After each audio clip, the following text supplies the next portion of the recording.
tigers, all that sort of stuff. So it's best you don't stray. And we're very keen that you don't go anywhere near any barns, especially if you smoke, which it appears everybody does. If anybody has a taxi coming before 1 o'clock, can you let me know? Because the gates open at 1 to let everybody in and sort all that out. We can open the gates. And when after this, apparently we're going to do some reeling in here. It's very important that nobody takes any glass in. So leave all your glasses behind. This is all going to be sorted out, and then there'll be plenty of booze and glasses to drink it from when you come back out. And for the reeling, if you look at the back of your card, if you haven't been inquisitive enough to already do so, that is your reeling partner. So I promise to be very quick. Following me are going to be a couple of speeches from Tash and Kate. I just wanted to thank you all for coming, everybody who's come from Edinburgh, especially those who've come from their time abroad, whatever you call it, the year out that you have, who've made special efforts. I think a special effort to Gordon, who nearly didn't make it, but has come from the States.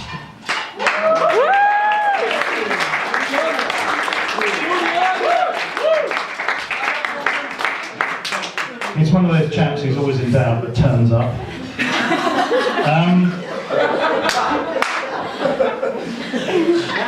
And I sort of, if I don't want, it's very important I say this, that thanks to Mouse for all of the preparations and everything that she's done with Izzy.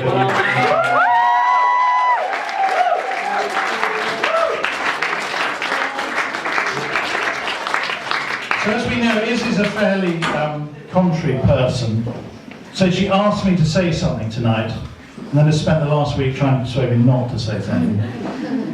And we've had an interesting week because we've been alone together, because Mouse and Liza in the States, etc. And almost every conversation we've had has ended up with extreme concern about what I was going to say about it. So eventually I got a bit fed up and I said, well, what do you want me to say? And she just said, I'd like to say I'm the most perfect daughter, and then sit down. So,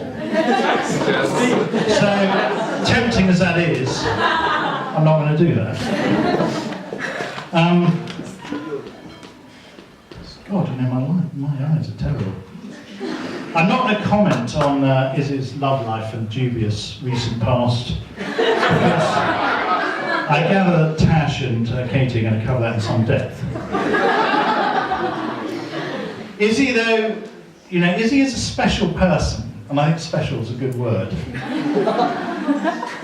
She's got many amazing attributes, but the way her mind works is quite difficult to understand. And we sort of knew this, or possibly that this was going to be an issue, on the day she was born. When Izzy was born, she came out screaming she was so angry. You've never heard her. And as you possibly realise, she has this great big lip. But a lot of people pay all night to have collagen put in, but hers is natural. And it was going at about 110 miles an hour with anger. And when they handed Izzy to Mouse, normally they say this sort of thing, oh, congratulations, you've got a lovely girl, right? And the nurse said, looks like you've got trouble here. And Izzy's way of sort of interpreting things is it's interesting. And I suspect you've all, in your encounters with her, have come across this. We call them blonde moments, but they're sort of logical. And a few that I've always sort of remembered was, the first one was when we went to Toronto to visit some relatives, and we turned up at their the block, and we went through the door, and Izzy goes, God, this is posh, because there was a porter, and she says she's got a butler, and we said, no, it's not a butler, it's a porter.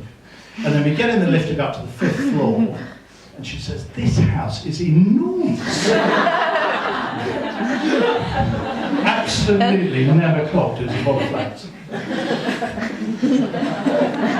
Another time, I remember just on the morning, breakfast morning, whatever it is, that comes on the telly.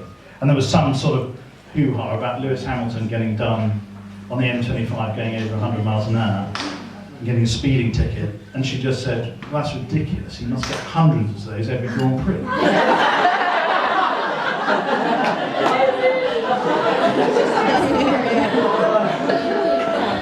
And then another time, there's only two more of these because we could go on forever. We're in Bond Street, which is where Izzy would really like to reside a lot, and doing her best thing of shopping. Just about to go into this shop, and we're just about to go in, she looks up above, and there's the sign, by royal appointment, the Queen and all that. And I'm just stepping in, she says, we can't go in. I said, why? She said, you've got to have an appointment.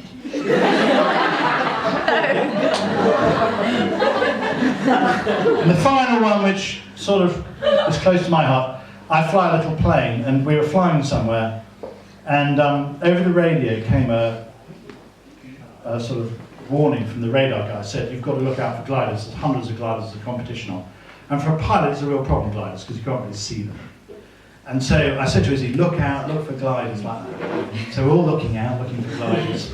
And then the radio comes on, and it says, gliders at 3 o'clock. So I look to my right, 3 o'clock, and sure enough, Izzy's like,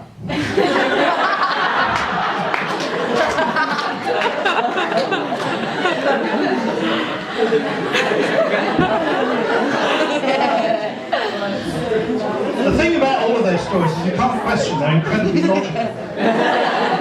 But they're just a bit different. Anyway, the truth is about Izzy is she is a very kind and thoughtful person, and we are, dare I say it, very fond of her, and we love her just the way she is, and we're extremely lucky to have her.